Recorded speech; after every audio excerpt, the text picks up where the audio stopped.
Welcome back. मेरा नाम है शुएब शेख और मैं आप सभी का फिट वाले में एक बार फिर से स्वागत करता हूं। दोस्तों, आज मैं आप लोगों के साथ एक ऐसी केस स्टडी शेयर करने वाला हूं, एक ऐसे इंसान की सच्ची कहानी बताने वाला हूं जिनको कम से कम 50 से 60 लाख रुपए का नुकसान हो गया। और छोटी मछलियां नहीं मरी, मछलियां बड़ी होके मर गई। 2 किलो की, 3 किलो की, 4 किलो की, ऐसी एकदम रेडी साइज की मछलियां मर गई जो वो बेचने ही वाले थे।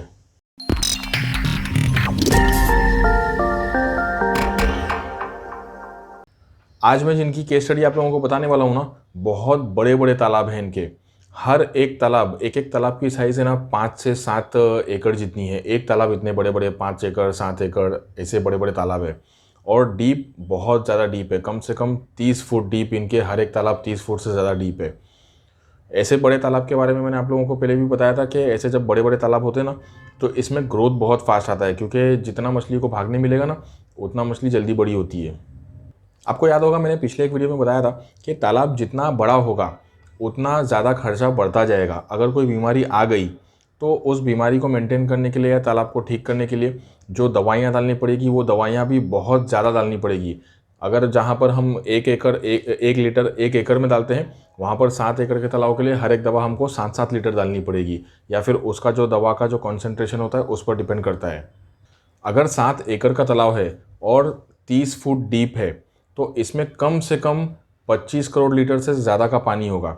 आप लोगों को याद होगा, मैंने आप लोगों के लिए एक कैलकुलेटर बनाया था। आप लोग बायोफ्लॉक के जो टैंक्स होते हैं उसमें कितना पानी है वो भी कैलकुलेट कर सकते हो, और जो तालाब होते हैं तालाब में कितना पानी होता है वो भी आप लोग कैलकुलेट कर सकते हो। आप लोगों के लिए मैंने एक कैलकुलेटर बनाया था जो आपको मिलेगा feedwale.com/टैंक कैलकुलेटर पर। मैं यहाँ पर उसका लिंक डाल देता हूँ, ताकि आप लोग, अगर पानी का आपको कैलकुलेशन करना है कि आपके तालाब में या बायोफ्लॉक टैंक में कितना पानी है, तो आप यहाँ पर उसे कैलकुलेट करके देख सकते हो। तो जब इतना बड़ा तालाब है और इतना डीप है, 30 फुट डीप बहुत ज़्यादा होता है, तो जब इतना बड़ा तालाब है और इतना डीप है तो दवा भी हमको उस तालाब के साइज़ के हिसाब से डालनी पड़ेगी। जहाँ पर 1 लीटर दवा 1 एकड़ के हिसाब से जाती है, वहाँ पर हमें 7 एकड़ के हिसाब से 7 लीटर दवा डालनी पड़ेगी।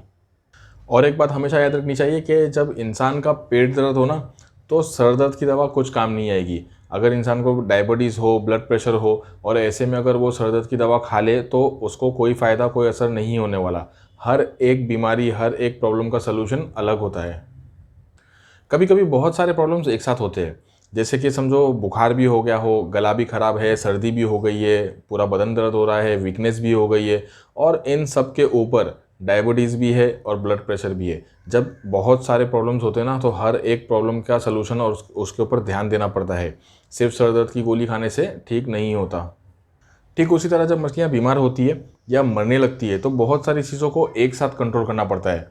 जैसे कि पानी के पैरामीटर्स को, अमोनिया को, मछली की बॉडी पे अगर कुछ इन्फेक्शन है, बैक्टीरियल इन्फेक्शन हो या फंगल इन्फेक्शन हो, उसको जो तालाब का जो बॉटम होता है, बॉटम को, स्लज को, या फिर कभी कभी मछली के इंटरनल डाइजेस्टिव सिस्टम को भी सही करना पड़ता है। अब यहाँ पर आप देख सकते हो इस मछली की बॉडी पे कितना इन्फेक्शन है। ऐसे जो बैक्टीरियल इन्फेक्शन हो या फंगल इन्फेक्शन हो, तो ऐसे इन्फेक्शन जो होते हैं, ये पानी में जो हार्मफुल बैक्टीरिया होता है ना, उस हार्मफुल बैक्टीरिया की वजह से होता है। अब लोगों का ये सोचना होता है कि हमारा पानी तो बिल्कुल साफ़ है। एक्चुअली होता क्या है कि पानी में जो ऐसे हार्मफुल बैक्टीरिया होते हैं ना, वो हमें अपनी आंखों से दिखाई नहीं देते। अब ये बंदा मानने को तैयार नहीं, कहने लगे कि मेरे तालाब का पानी बिल्कुल साफ़ है। एक्चुअली होता क्या है कि इतना बड़ा तालाब है, 30 फुट डीप है, बहुत गहरा हो गया ना 30 फुट, तो जितनी गंदगी होती है ना, वो सारी गंदगी नीचे जाके बैठ जाती है। अब इतना बड़ा तालाब है, उसमें मछलियाँ भी इतनी सारी है, तो गंदगी भी तो उतनी ज़्यादा करेगी ना, और सारी गंदगी कहाँ जाएगी? नीचे जाके बैठ जाएगी। तो मैंने उन्हें कुछ दवाइयाँ बताया, जिससे मछली का जो इन्फेक्शन है वो इन्फेक्शन भी सही हो जाएगा और उसका मरना भी सही हो जाएगा, मरना बंद हो जाएगा। पर अब यहाँ पर क्या हो गया कि तालाब इतना बड़ा है, और जो दवा है वो 1 लीटर दवा 1 एकड़ के लिए होती है, और तालाब इनका है 7 एकड़ से ज़्यादा, और डीप बहुत ज़्यादा है ना, तो पानी भी उतना ज़्यादा, तो दवाइयाँ भी उतनी ज़्यादा डालनी पड़ेगी। एक दवा जो है 1 लीटर 1 एकड़ के लिए है, तो 7 एकड़ के लिए 7 लीटर दवा डालनी पड़ेगी। अब पता नहीं उनके दिमाग में क्या चल रहा था, वो 1 या 2 लीटर लेके ट्राई करने के मूड में थे। मैंने उनसे कहा कि भाई, 1 या 2 लीटर से ये प्रॉब्लम सॉल्व नहीं होगा, क्योंकि पानी बहुत ज़्यादा है। 1-2 लीटर दवा अगर आप डालोगे, 25 करोड़ लीटर से ज़्यादा पानी होता है उनके तालाब में। अगर 1-2 लीटर दवा डालोगे तो उतने पानी को वो कवर नहीं कर सकेगा, और जो इतनी बड़ी बड़ी मछलियाँ हैं जिसको इतना ज़्यादा इन्फेक्शन है, वो इन्फेक्शन ठीक तरह से क्योर नहीं होगा। अब ये बात उनकी समझ में नहीं आई और उन्होंने कुछ नहीं लिया और बिना कुछ लिए वो चले गए। कुछ हफ्तों बाद पता चला कि उनकी 60 लाख से ज़्यादा की मछलियाँ मर गई। अब यहाँ पर ना वो कुछ पैसे खर्च करके अपनी मछलियों को बचा सकते थे, पर उन्होंने ऐसा नहीं किया। अगर उनकी जगह मैं होता ना, तो मैं मछलियों को बीमार होने से पहले दवा डालता, पहले ही प्रिकॉशन लेता, क्योंकि prevention is better than cure. चलो आज मैं आपको एक धमाल का प्रोडक्ट दिखाता हूँ। ये सीपी का सुपर पीएस है। सुपर पीएस एक लिक्विड प्रोबायोटिक है, सॉइल प्रोबायोटिक। ये जब आप तालाब में डालोगे ना, तो तालाब में ये नीचे पॉन्ड में पॉन्ड बॉटम जो होता है ना, ये पॉन्ड के बॉटम कंडीशंस को इम्प्रूव करता है। नीचे जो गंदगी होती है, जो स्लज होता है, जो टॉक्सिक गैसेस होती है, ये उसको रिड्यूस करता रहता है। जो हार्मफुल बैक्टीरिया होते हैं उनको ये क्रिएट होने नहीं देता, उनको भी रिड्यूस करता रहता है। इसको यूज़ करने का तरीका भी बहुत आसान होता है। बस आपको रेती लेना है। रेती यानी कि सैंड होता है ना, बालू जो नदी से आता है या समुद्र से आता है। आपको रेती लेना है, समुद्र वाली या नदी वाली। उसमें सुपर पीएस को आपको मिक्स करना है। सुपर पीएस को मिक्स करके आपको तालाब में चारों तरफ उसको स्प्रेड कर देना है। ये नीचे जाके बॉटम में अपना काम स्टार्ट कर देगा और अमोनिया, टॉक्सिक गैसेस और हार्मफुल बैक्टीरिया सबको कंट्रोल में रखेगा। ये एक्चुअली ना दिखने में थोड़ा महंगा होता है। 3,500 का इसका एमआरपी होता है। तो 3,500 सुन के ना बहुत से लोग डर जाते हैं। लेकिन एक्चुअली ना ये 20 लीटर का कैन होता है। अगर आप 1 लीटर का इसका रेट देखोगे ना, तो ये सिर्फ और सिर्फ 175 रुपये लीटर होता है, जो कि बहुत सस्ता होता है।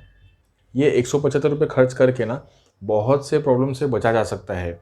फ़िश के लिए ना एक स्ट्रेस फ्री एनवायरनमेंट क्रिएट किया जा सकता है, क्योंकि अगर अमोनिया गैस नहीं होगा, टॉक्सिक गैसेस नहीं होगी, हार्मफुल बैक्टीरिया नहीं होगा, पानी के एनवायरनमेंट जो है वो अच्छे होंगे, जो स्लज है, जो बॉटम है, बॉटम अच्छा होगा, तो फ़िश जो होती है ना वो स्ट्रेस में नहीं होती।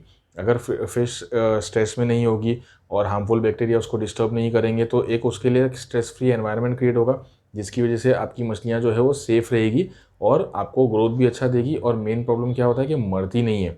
जब मछलियाँ मर जाती तो काफ़ी सारा नुकसान होता है। अभी मैं जैसे कि मैंने आपको दिखाया कि यहाँ पर उनका कितना सारा नुकसान हो गया। अगर ये थोड़ा सा खर्चा कर लेते पहले ही, और ऐसे प्रोडक्ट्स, ऐसे बहुत सारे प्रोडक्ट्स होते हैं। मैं ये नहीं बोल रहा हूँ कि यही प्रोडक्ट या एक ही प्रोडक्ट, ये तो सीपी कंपनी का है और ये बहुत बेहतरीन प्रोडक्ट है। दिखने में थोड़ा महंगा होता है ये, एक्चुअली इसका एमआरपी 3,500 रुपये सुन के ना लोग डर जाते हैं। लेकिन अगर आप देखोगे ना तो ये बहुत सस्ता पड़ता है। 1 लीटर 175 रुपये का पड़ता है, जो बहुत सस्ता है। अगर आप ऐसे प्रोडक्ट्स यूज़ करोगे ना, तो आपकी मछलियाँ बहुत सेफ़ रहेगी। इन्फेक्शन आने से पहले अगर वो सीपी का सुपर पीएस यूज़ कर लेते ना, तो ऐसा इन्फेक्शन आता ही नहीं। मेरी तो ये समझ में नहीं आता कि जिसके पास 60 लाख से ज़्यादा की मछलियाँ हो, वो इतना बेफ़िक्र होकर कैसा रह सकते हैं। 60 लाख की मछलियाँ मर रही है, तो भी वो पैसा खर्चा करने से या उसको बचाने के लिए दवा डालने से पीछे कैसे हट सकते हैं।